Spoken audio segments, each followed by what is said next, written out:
আসসালামু আলাইকুম ওরহমতুল্লাহি ওবরাকাতুহ। আপনারা যে পাশে বাইটিকে দেখতে পাচ্ছেন, সে হলো আমেরিকান একজন পাইলট।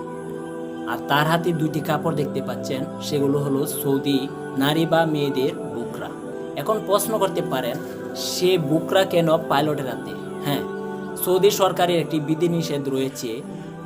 সৌদি থেকে বাহির রাষ্ট্রে যদি মহিলারা যায় বিমানে, তাহলে তারা বুকরা পরিধান করতে হবে।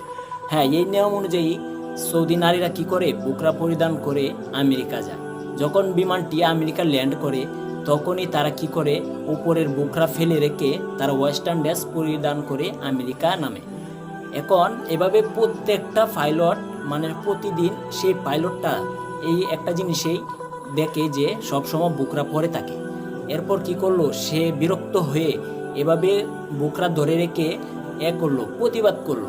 সৌদি নারীরা এরকম একটি পর্যায়ে চলে গেছে যে তারা বুকরা পরে অন্যান্য দেশে গিয়ে ওয়েস্টার্ন ড্রেস বা নিচের কাপড় পরিধান করে।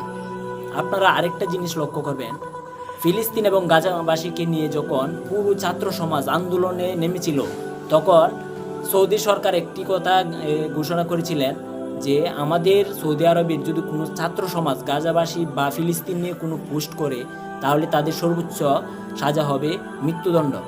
আবার আপনি লক্ষ্য করবেন, এই মক্কার যে মাটি, সৌদি আরবের যে মাটি জাহিলিয়াতে ভরপুর ছিল।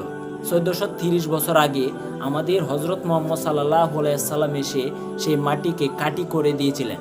সেই যুগটা মনে হয় আবার সৌদি আরবে চলে এসেছে।